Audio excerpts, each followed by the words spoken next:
네, 관계가 열리는 법이라는 제목으로 같이 말씀 나누기를 원합니다.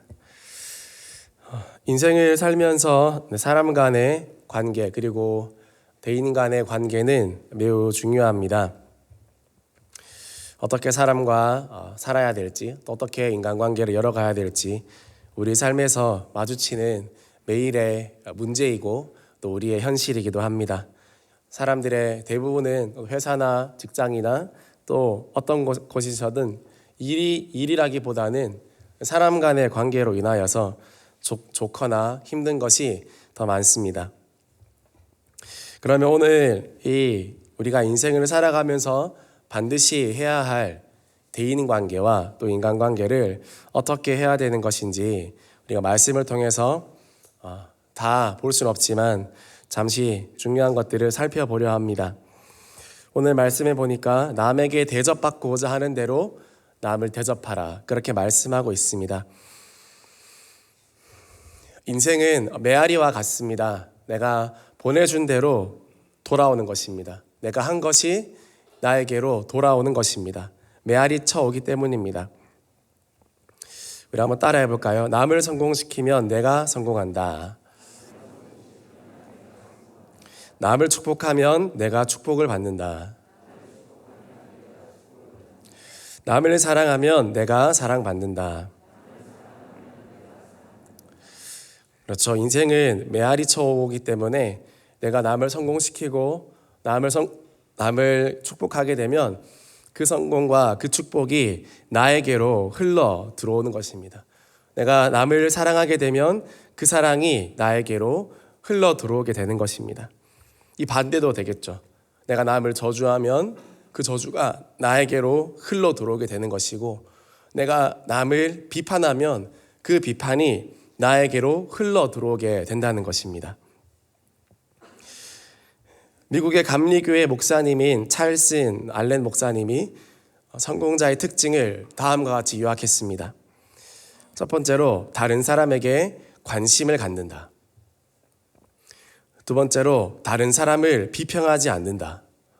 세 번째로 이득을 얻겠다는 생각을 버리고 일한다. 네 번째로 다른 사람의 장점을 보고 배운다. 다섯 번째로 대인관계의 화평을 이룬다. 이렇게 5가지를 잘 이루어가는 사람은 하나님이 축복하신다라는 사실입니다. 성경에서도 늘 이런 이웃과의 관계, 또 대인관계에 대해서 이야기합니다. 어떻게 살아가야 되겠습니까? 첫 번째로 장점에 집중하고 장점을 칭찬해야 되는 것입니다. 우리가 늘 만나는 가족이나 또 친구나 또 옆에 있는 사람들에게 그들의 장점을 보고 장점에 집중하고 장점을 칭찬해야 되는 것입니다. 누구에게나 장단점이 있습니다. 그러나 반드시 장점이 있습니다. 자기개발학자인 지그 지글러는 자수성가한 100명의 부호들의 특징을 연구해 본 결과 나이가 다 다양했다고 합니다. 21세에서 70세까지 나이가 다 다양했고, 그리고 초등학교 중퇴에서 철학 박사까지 학력도 다 다양했습니다. 모든 것이 다 달랐습니다. 그러나 그들의 공통점이 하나 있었습니다. 그것은 바로 다른 사람들을 볼 때 그들의 장점을 끊임없이 발견하려고 했고, 그리고 그들의 장점을 자기의 것으로 만든 사람들이었다는 것입니다. 그래서 지그 지글러는 행복한 자가 되려면 타인을 행복하게 만들어라, 남에게 좋은 것을 배워라, 그렇게 말했다는 것입니다. 이것이 대인 관계의 기본인 것입니다. 항상 밝은 면을 바라보고 또 좋은 점을 보고 배우는 것.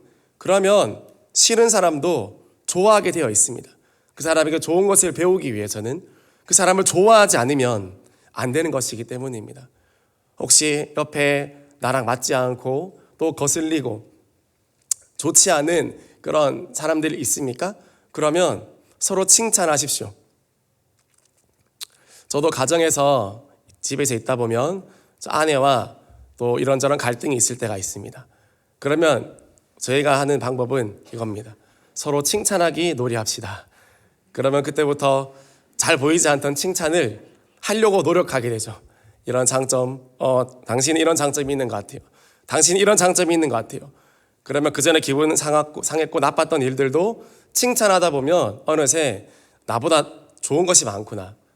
처음에 나보다 못하는 게 많다 생각했는데 칭찬하다 보면 나보다 나은 사람이구나. 그런 거를 알게 되면서 좋아하게 되고 또 인정하게 되는 것입니다. 어느 현자는 이렇게 말했습니다. 우리가 다른 사람에게 줄 수 있는 가장 위대한 일은 그들에게 우리의 재산을 주는 것이 아니라 그들이 가지고 있는 재산, 그들이 가지고 있는 가치를 그들이 스스로 발견하게 하는 것이다. 교육도 이런 것이죠. 그들이 가지고 있는 것들을 새로운 것들을 만들어내는 것이 아니라 그들이 가지고 있는 것들을 발견하고 성장시켜 주는 것. 그것이 우리가 할 수 있는 가장 좋은 일이라는 것입니다. 이것이 바로 장점을 보고 칭찬하고 또 격려해 주는 것입니다. 아내를 칭찬할 줄 모르는 남편이 있었습니다. 그래서 이런 남편을 둔 아내는 자연스럽게 열등의식에 빠져 고민하다가 우울증에 걸리기도 하는 것입니다. 폐결핵 환자로 병상에 죽어가는 아내가 있었는데 남편이 곁에서 눈물을 흘립니다. 당신 없이 내가 어떻게 살아가겠습니까? 이렇게 막 눈물을 흘리며 이야기하는데 그때 죽어가는 아내가 말하기를 이제 와서 그런 말 한들 무슨 소용이 있겠습니까? 진작 나를 인정해 주었더라면, 진작 나를 칭찬해주고 나의 가치를 인정해 주었더라면 저는 혼자 고민하다가 이렇게 죽어가지 않았을 것입니다 라고 말했다는 것입니다. 무엇보다 가장 가까운 사람의 장점을 찾아내기가 가장 힘든 법입니다. 내 아내, 내 가족, 내 자녀, 또 내 직장 동료의 장점을 찾아내기가 제일 힘든 법입니다. 그러나 그것을 찾는 것이 인생의 성공자가 되는 것이고 그것을 찾을 뿐만 아니라 그것을 배우려고 할 때 모든 인간관계에 엉킨 실타래가 열리게 된다라는 것입니다. 오늘 하루 5번 이상 옆에 사람들에게 장점을 찾아내어 칭찬해보지 않겠습니까? 그렇다면 오늘 하루 더 서로의 관계가 열려지게 되고 또 칭찬하다 보면 그 칭찬하는 내가 가장 행복하게 되는 것입니다. 그러다 보면 행복한 대인관계, 행복한 인간관계를 만들어 갈 수 있게 되기 때문입니다. 오늘 하루 장점을 바라보시고 오늘 하루 장점을 찾아내고 칭찬하며 배울 수 있는 그런 하루가 되어지기를 주님의 이름으로 축복합니다. 두 번째로 좋은 인간관계 또 좋은 대인관계를 맺기 위해서는 관계를 초월하고 의무도 초월해야 되는 것입니다. 첫 번째로 관계를 초월해야 됩니다. 아이러니하죠. 좋은 관계를 맺기 위해서 관계를 초월해야 됩니다. 이게 무슨 말입니까? 인간관계를 잘 하기 위해서 우리 그리스도인은 인간관계를 뛰어넘어야 한다는 것입니다. 세상 사람들은 인간관계에만 집중합니다. 그래서 처세술에 능합니다. 계략에 능합니다. 지략에 능합니다. 그러나 성경은 인간관계를 잘하기 위해서 그것보다 먼저 맺어야 할 관계가 있다라고 말합니다. 그러므로 관계를 위해 관계를 뛰어넘는 것입니다. 먼저 하나님과의 관계를 잘 맺으면 원만한 대인관계가 이루어진다는 것입니다. 심지어 어떤 관계도 넘어야 됩니까? 누가복음 14장 26절 말씀 같이 읽겠습니다. 물은 내게 오는 자가 자기 부모와 처자와 형제와 자매와 더욱이 자기 목숨까지 미워하지 아니하면 능히 내 제자가 되지 못하고. 어떻게 말씀합니까? 내 부모와 처자와 형제와 자매와 더욱이 나와의 관계까지, 나 자신과의 관계까지 내가 미워하지 아니하면 내 제자가 되지 못한다. 이렇게 말씀하고 있습니다. 왜 그렇습니까? 하나님이 모든 인간관계를 다 파괴시키기 위해서, 모든 사람 간의 관계를 다 깨트리기 위해서 그렇게 오신 것입니까? 아닙니다. 인간관계를 파괴하는 존재는 하나밖에 없습니다. 디아볼로스, 사단, 관계를 이간시키는 자, 이것은 사단이 하는 일입니다. 그럼 하나님은 왜 이런 말씀을 하셨습니까? 하나님은 왜 관계를 넘어서면서까지 나를 붙쫓아라, 왜 그렇게 말씀하십니까?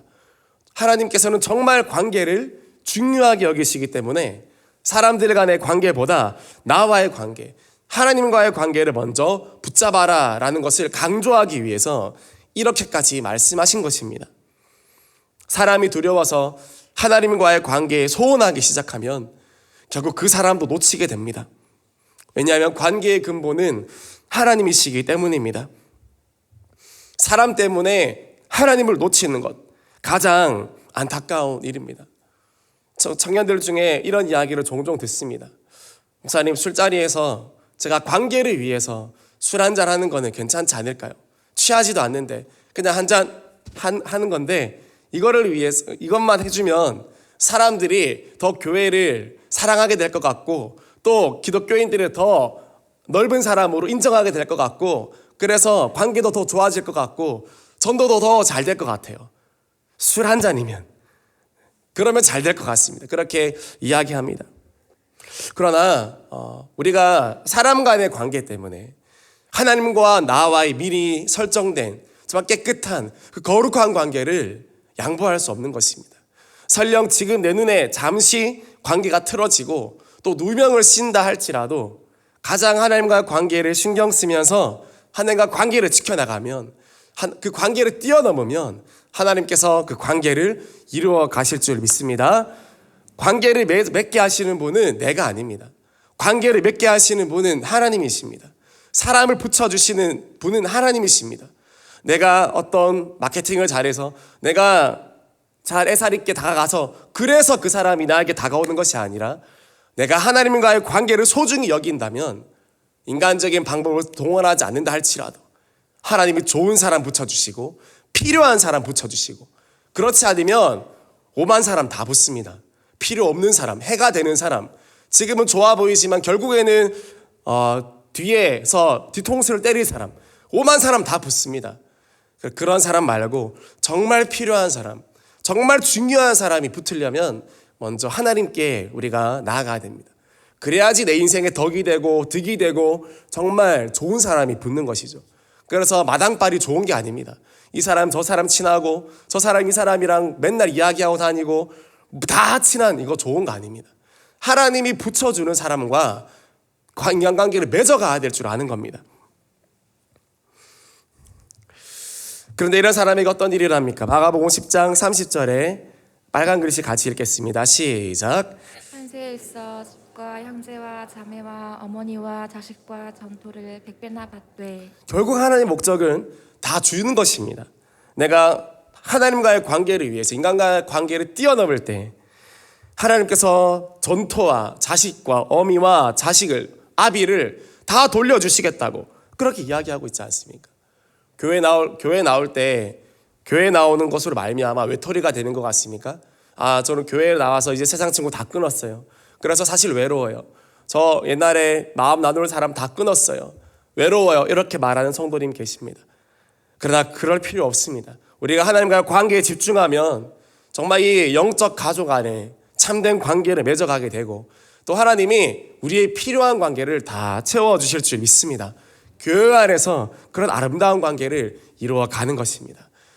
정말 하나님과의 관계를 위해서 인간 간의 관계도 뛰어넘을 수 있는 우리 대형의 모든 성도님 되시기를 주님의 이름으로 축복합니다. 두 번째로 의무를 초월해야 되는 것입니다. 어떤 의무입니까? 마땅히 해야 될 의무, 마땅히 이 정도는 해야 되는 것, 그것조차 뛰어넘는 것입니다. 누가복음 6장 27절 말씀 우리 같이 읽어보겠습니다. 그러나 너희 듣는 자에게 내가 이르노니 너희 원수를 사랑하며 너희를 미워하는 자를 선대하며 원수를 미워하는 것이 당연합니다. 그러나 원수를 사랑하고 나를 괴롭게 하는 자들에게 선대하고 의무이상으로 그들에게 다가가주는 것, 그것이 의무를 초월하는 것입니다. 영혼 사역이 의무를 초월하는 것 아니겠습니까?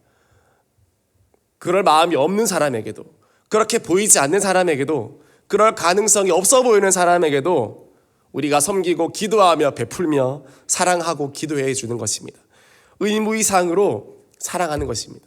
어떻게 보면 교회가 가장 세상에서 비효율적인 공동체입니다. 가장 계산 못하는 공동체가 교회입니다. 일을 비교하고 에너지를 비교하고 노력을 비교하고 다 비교했을 때 가장 많이 손해보는 것이 교회입니다. 그 노력과 시간과 물질과 모든 것들이 다 흘러 들어가는데 회사를 경영하는 사장이라면 그렇게 하지 않을 겁니다. 정말 유익이 되는 것만, 이득이 되는 것만, 딱 의무까지만 할 겁니다. 그러나 교회는 그렇지 않습니다.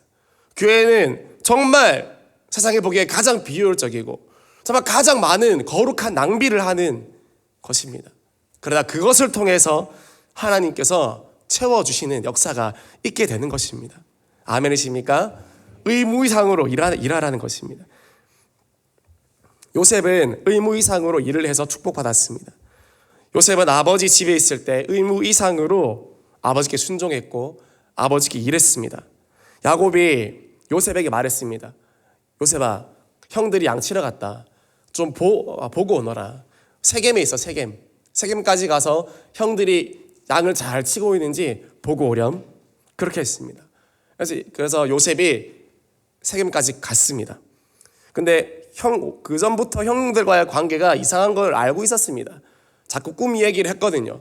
그래서 형들이 아마 아버지가 없을 때 요셉에게 야, 너 정말 좀 버릇없다. 우리가 형인데 그렇게 말하면 되냐? 그래, 잘났다.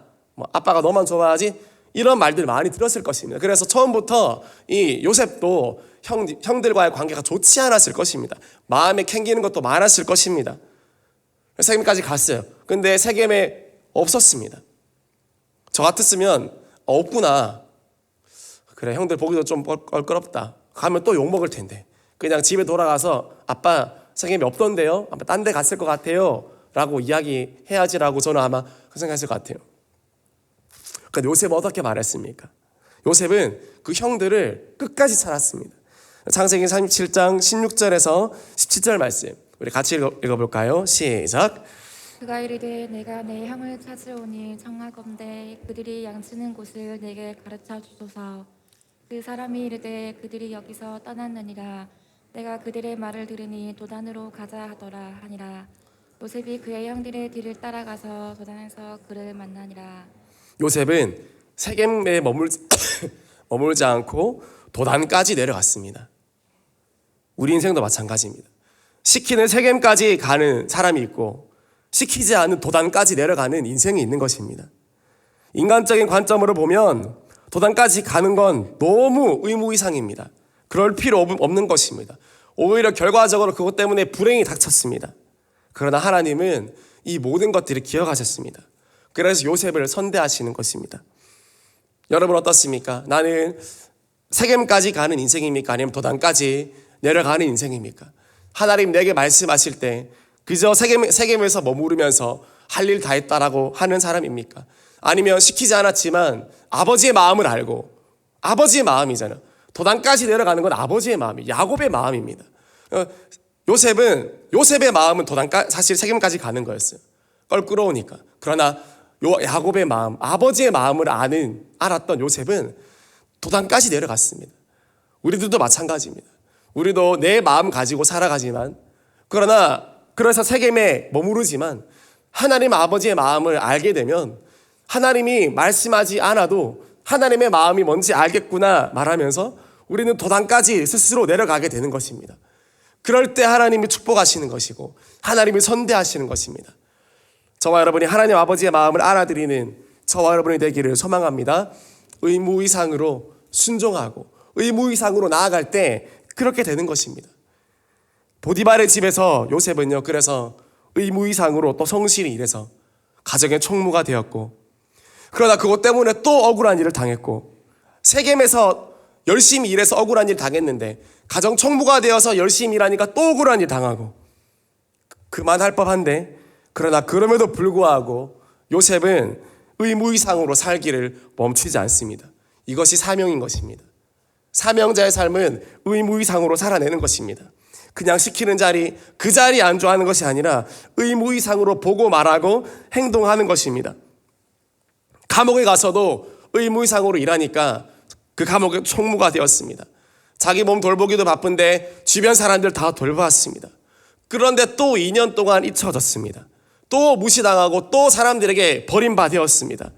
그럼에도 불구하고 요셉은 의무 이상으로 순종했고 하나님 앞에서 살아갔을 때 그 어떤 일보다 의무 이상으로 감당해야 될 자리가 많은 애굽의 총리 자리로 부름받았다라는 사실입니다.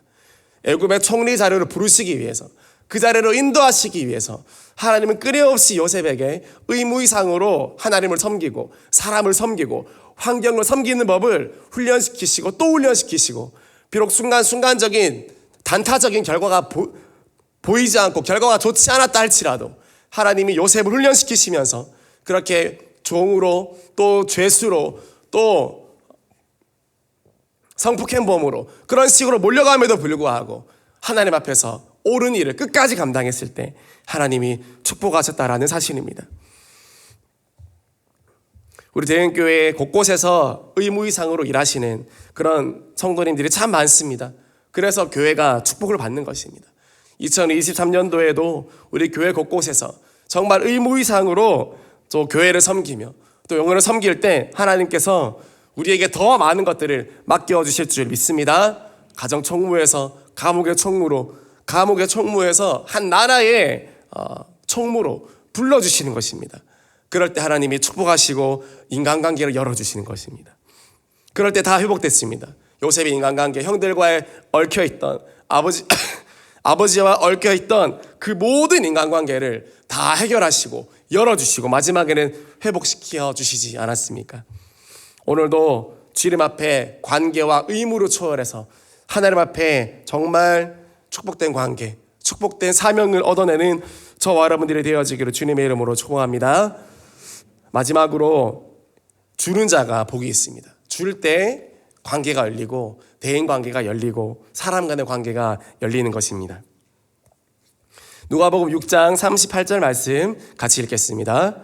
주라 그리하면 너희에게 줄 것이니 곧 후이 되어 누르고 흔들어 넘치도록 하여 너희에게 안겨주리라.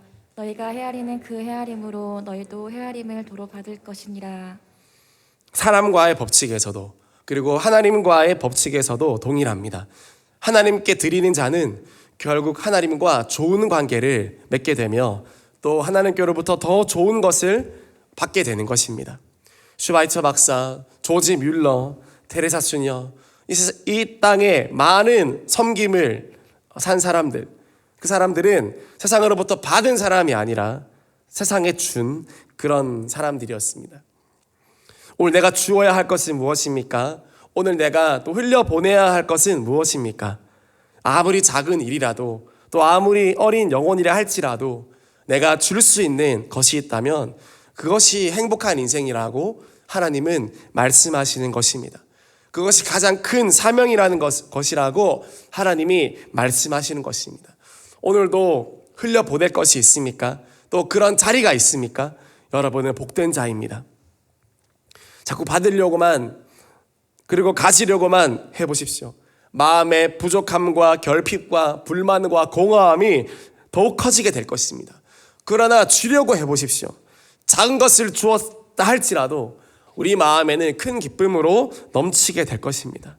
마음이 부유한 자가 부유한 것입니다. 많이 줄수록 그릇이 넓어집니다. 많이 줄수록 마음이 부유해집니다. 그래서 주는 사람은 계속 주게 되어 있고 가지려고 하는 사람은 계속 가지려고 하는 것입니다. 여러분 어떤 사람입니까? 여러분은 자꾸 줌으로 말미암아 더 주는 게 넓어지고 자꾸 주다 보니까 하나님이 여러분에게 또 주고 그런 복된 선순환이 일어나는 인생입니까? 아니면 자꾸 내 것을 취하려고 하다 보니까 하나님께 아무것도 받을 것이 없는 그런 인생입니까?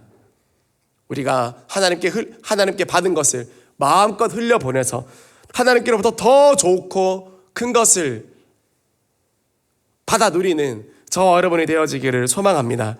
줄 때 그런 은혜가 있다라는 것입니다. 마지막으로 듣지 못하고 보지 못하고 말하지 못하는 참중고 인생에 승리한 헬렌 켈러의 배후에는 설리반 선생님이 있었는데 이 설리반 선생님도 어릴 때 정신적인 질병에 시달려서 병원의 지하에서 혼자 갇혀 지내야 했던 그런 어린 소녀였습니다. 2년 동안, 3년 동안 정신적인 질병으로 갇혀 있어야 됐습니다. 그러다 어떤 한 간호사의 지극한 사랑과 기도와 돌봄으로 이 설리반 선생님이 기적적으로 치유되었기 때문에 그래서 헬렌 켈러를 만나서 이 헬렌 켈러를 똑같이 섬기고 사랑해서 이 헬렌 켈러에게로 그 사랑과 축복이 흘러 들어가서 위대한 사람이 된 것입니다. 사랑과 축복은 흘러서 가는 것입니다. 내가 받아야 줄 수 있고 줘야 받는 것입니다. 우리 대흥교회 가운데 이런 사랑의 선순환, 또 섬김의 선순환, 서로 주고 부족한 것들을 힐난하고 비판만 할 것이 아니라 내가 어떻게 채워줄 수 있을까 기도하며 섬길 수 있는 우리 모두가 되어진다면 더 행복한 우리 교회가 되어지게 될 줄 믿습니다. 예수님은 가장 성공적인 인간관계를 이루셨습니다. 죄인들과의 관계, 악인과의 관계, 남녀노소 모든 관계를 예수님은 다 회복시키셨습니다. 그분의 사랑과 그분의 용서로 다 녹이셨습니다. 지금은 모든 인류가 예수님을 사랑합니다. 예수님이 모든 인간관계를 다 회복시키셨기 때문입니다. 이 사랑과 이 축복, 이 주는 것, 이것을 우리가 받아서 온전히 하나님 원하시는 관계를 맺어가고 오늘 하루도 하나님이 열어주시는 그 관계를 차지할 수 있는 저와 여러분이 되기를 소망합니다. 성공적인 인간관계가 성공적인 삶을 부르게 될 줄 믿습니다.